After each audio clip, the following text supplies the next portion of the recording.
ధన్యవాదాలు అధ్యక్ష.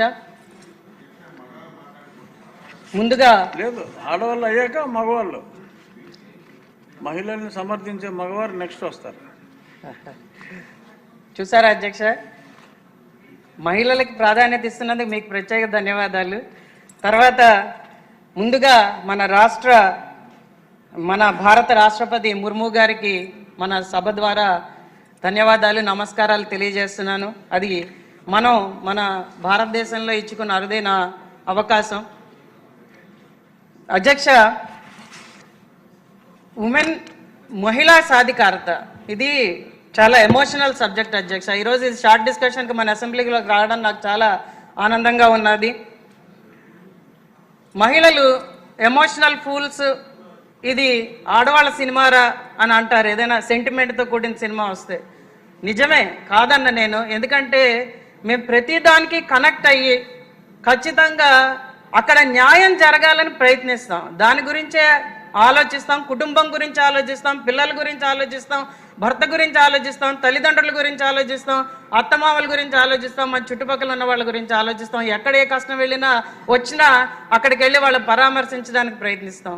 కాబట్టి ఈ ఇమోషన్ని మనం ఫస్ట్ జాగ్రత్తగా చూసుకుంటే ఖచ్చితంగా మొత్తం కుటుంబమే కాదు, ప్రాంతమే కాదు, రాష్ట్రం కూడా బాగుపడుతుందని నేనైతే అనుకుంటున్నాను అధ్యక్ష.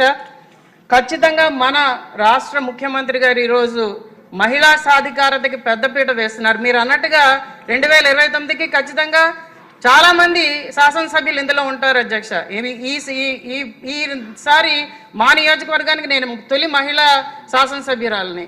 కానీ పొలిటికల్ పార్టిసిపేషన్ ఒక్కటే కాకుండా మనం చూడాల్సింది లోవర్ లెవెల్ ఉమెన్. వాళ్ళు ఈరోజు చాలా బాధపడుతున్నారు. మనం డ్వాక్రా గ్రూప్స్ని క్రియేట్ చేసుకుంటున్నాం, ఉమెన్ ఎంటర్ప్రినర్స్ని తయారు చేయడానికి ట్రై చేస్తున్నాం. కానీ ఈ రోజుకి ఇంకా కూడా మహిళలు చాలా విధాలుగా నష్టపోతున్నారు. వాళ్ళు చాలా విధాలుగా వాళ్ళకి చేయూతని అందించలేకపోతున్నాం అన్నదే నా ఉద్దేశం అధ్యక్ష. దాని మీద ఇంకా మనం ప్రత్యేక దృష్టి పెట్టి తీరాలని నేను కోరుకుంటున్నాను. ఈరోజు ముఖ్యమంత్రి గారు 2 ముఖ్యమైన విషయాలు మహిళలను ఉద్దేశించుకొనే దాన్ని మాట్లాడారని నేను అనుకుంటున్నాను అధ్యక్ష. అది ఒకటి వర్క్ ఫ్రమ్ హోము, రెండోది అన్ ఎంటర్ప్రినర్ ఫర్ ఫ్యామిలీ.